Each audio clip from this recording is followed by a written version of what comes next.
With less than a month to go for polling in Tamil Nadu, a tiny island located 33 kilometers off the coast of Rameshwaram in Tamil Nadu has become the centerpiece of an all-out war between the BJP, the Congress and DMK. If you haven't figured it out by now, we're talking about Katchatheevu, a tiny island that's at the heart of a political battle brewing within the state. Let's take you back to where it all began, back in the 1920s or perhaps a little earlier, when Katchatheevu was the subject of a dispute between then British Ceylon and British India.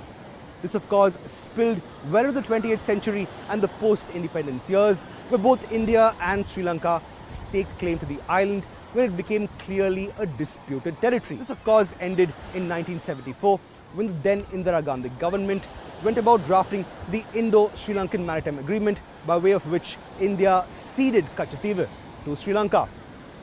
Now that brings us to where we are today, when the present union government has accused both the Congress and the DMK of ceding what they believe is a crucial part of Indian territory to Sri Lanka. Remember, the 70s and where we are today are very two different times. Back then Sri Lanka was of course a friendly country, and giving Sri Lanka control over the island while Indian fishermen continue to exert some control or some integrity territorially within the island was perfectly acceptable. However, back in 2024, where we are today, there's an increasing Chinese influence in the Indian Ocean, which has exacerbated or complicated the problem. Add to this the continuing issue of Indian fishermen being arrested by Sri Lankan forces has drawn spotlight over Katchatheevu and whether it was the right decision in the first place to cede the territory to Sri Lanka itself.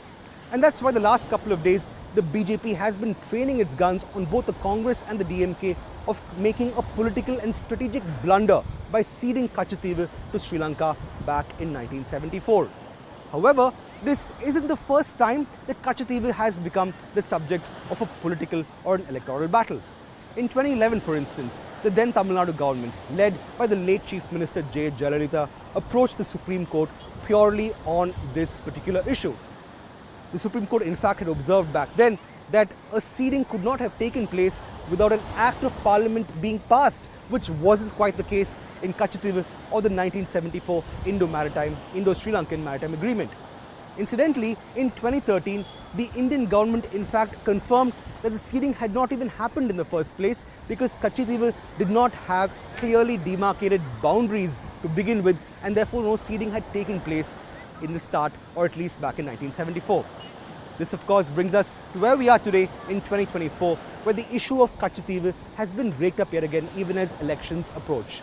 The BJP hopes that the issue of ceding of Indian territory to another country will resonate with the voters here in Tamil Nadu. However, interestingly enough, many analysts point out that the Tamil Nadu voter does not vote along strategic or geopolitical lines, choosing instead to focus more on socio-economic issues and social spending as two major criteria that drives the vote here in Tamil Nadu.